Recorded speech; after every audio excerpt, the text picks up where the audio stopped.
Lou, this is the famous hangout. The place where Lawrence High plots the downfall of every other school. This is it. Think you dare to come in? I don't know. I am from Westport High, you know. I'll tell him you came from Mars.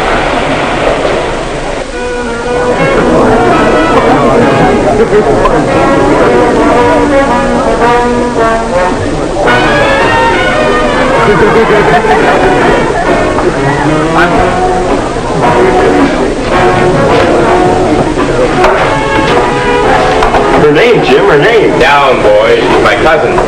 Sally Barber, Tom Morgan.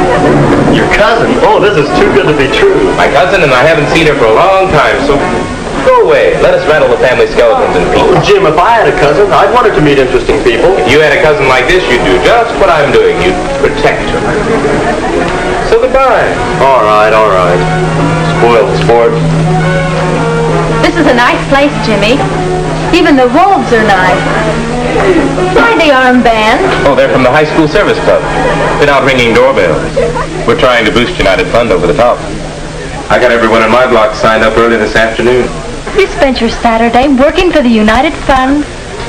If it were anyone but you kids from Lawrence, I wouldn't believe it. That's pretty wonderful, you know it.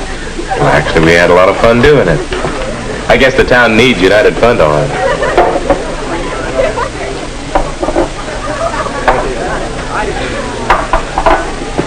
You know, you've really got it here at Lawrence.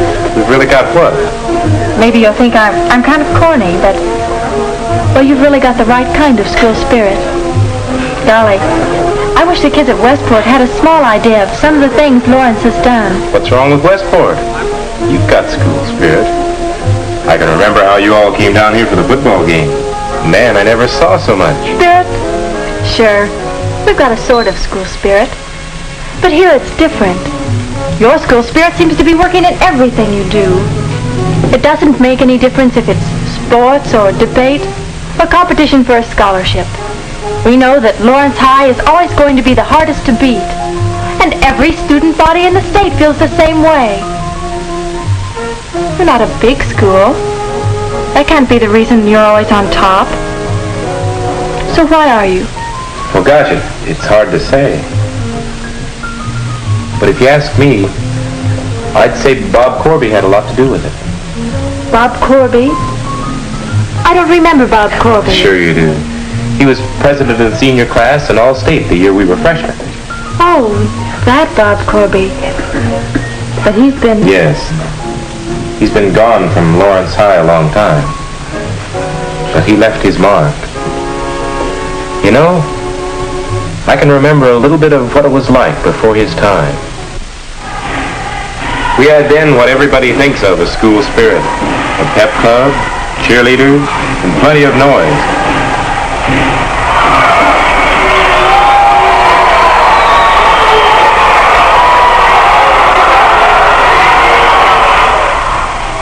Whenever we won, we really cut loose.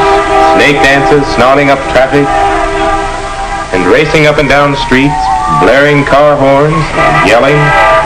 It's certain the townspeople didn't get much sleep, and it's a wonder somebody didn't get killed. Sometimes noise wasn't enough. Sometimes it was kid stuff, such as painting the school initials in places where they had no business to be. If we'd had any sense, we'd have known all this carrying on was a discredit to the school. And then let's see. Yes, it was still my freshman year. We had a pep assembly. It wasn't an unusual assembly. Some band music and some yells, the members of the team talking to the student body. But, well, I remember what Bob Corby said when it was his turn. And now we'll have a few words from our team captain, Bob Corby.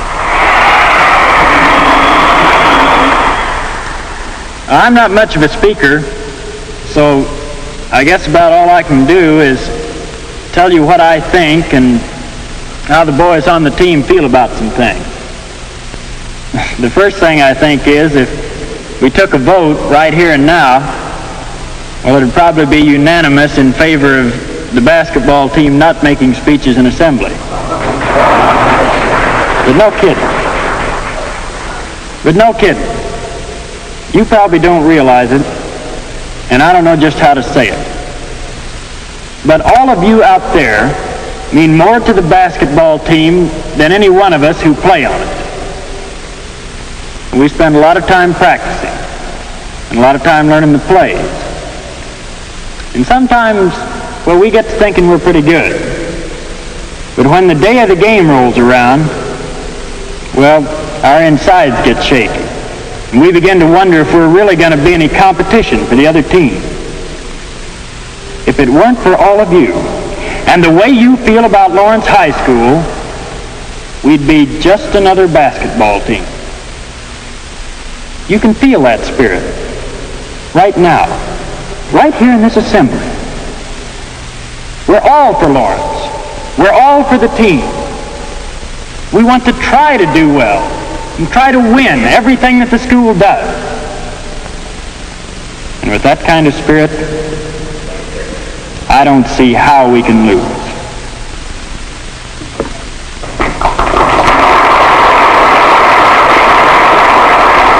Well, that threw it right into our laps.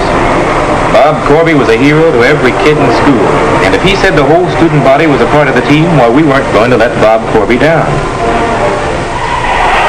Those were the weeks when school spirit began to mean more than just noise. If an opposing team member was shooting a free throw, we all kept quiet to give him a chance to make it good. When Bob fouled out in the last minutes with the score tied, we didn't jeer the referee. We concentrated on supporting the players who were still in. That's what Bob was doing. We all had a new idea of good sportsmanship that all of us wanted to live up to, and it was heading us straight toward the championship. Lawrence High was rated one of the top teams in the state. And that's when it happened. Right in the middle of the season, halfway to the championship, Bob got sick. Really sick. He was the spark plug of the team. With him gone, we didn't know whether the team would fold or not. What really happened was that it worked just the opposite way. People got to thinking about Bob in the hospital, and everybody became more determined than ever to carry on with what Bob had started. The coach never said, "We've got to win this one for old Bob." He was too smart for that. He knew that's what we were all thinking anyway. Well, there was no foolishness at all after that. Everyone got behind the team in the way that it counted, not calling attention to ourselves, but letting them know we were for them. And you know, it was a thing that carried over into every classroom. Because when you get right down to it, a classroom is a kind of team too. Students and teachers working together to accomplish something. If you look at it that way, you realize that there isn't anybody more on your side than the teacher is, whatever class you're in. The more we got behind them, the more we realized that Lawrence had as good a faculty as any school. They were teaching a full day's schedule and then taking on other jobs for the good of the school. Jobs like helping plan constructive assemblies and working with intramural sports and all sorts of other things. And we didn't want just the teachers doing things for the good of the school. We wanted to do them ourselves. Enrollments and debate and dramatics and science clubs jumped way up. Before long, we were as proud of our scholarship and extracurricular ratings as we were of our other victories. One student won a National Merit Scholarship that year, and everyone in school felt a personal pride in his accomplishment. When visitors from other schools dropped into Lawrence, I guess they could see that the building wasn't the newest or the biggest in the state, but that didn't matter.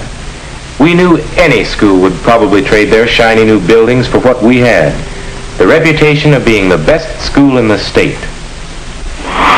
Boy, I'll never forget the championship game that year.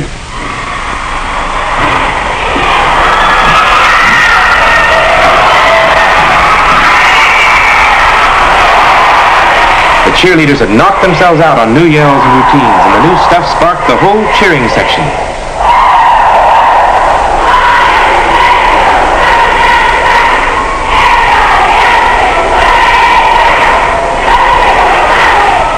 There wasn't an empty seat in the house. The whole student body turned out, even though the sports writers favored Washington High to beat us by at least 8 points.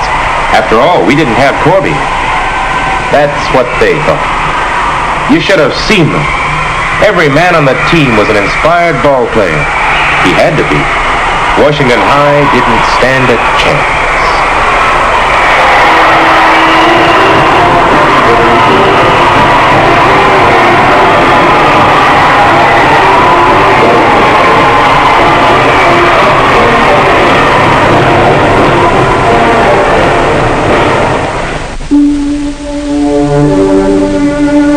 was on the student council that year, and I was one of those who went along when we took Bob Corby the championship trophy we had won. Well, Bob, here it is. We did it. Yeah? You did it. Gosh, you guys were great in the tournament. I'll never forget how you came from behind and walloped him. I could feel it just lying here listening on the radio. I knew just how the team felt with the school behind you every minute.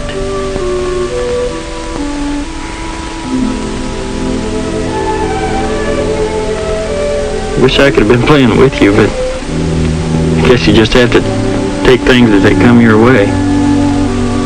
Anyway, I'm glad I was on the team. I'm just as proud of this trophy as if I'd helped you win it. Thanks, fellas. Well, I guess you remember what happened. There are times when all the spirit in the world doesn't help. Sometimes you got to lose. It was hard to realize that Bob was gone. But in the end, he'd shown us something else. He'd shown that you can lose like a champion, too. I think it's wonderful the way you feel about him, Jimmy.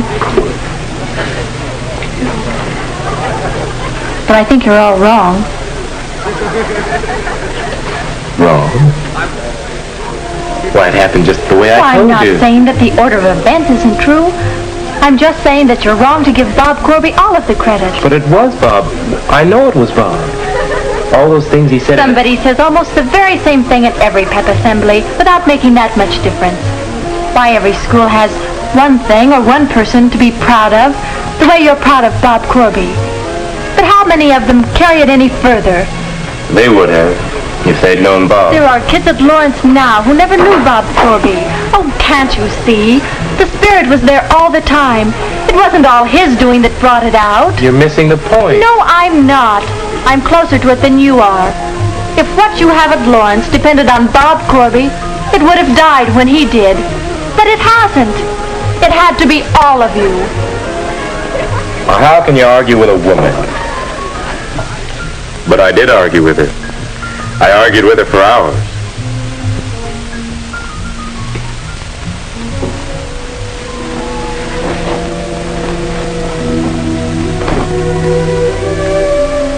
But you know,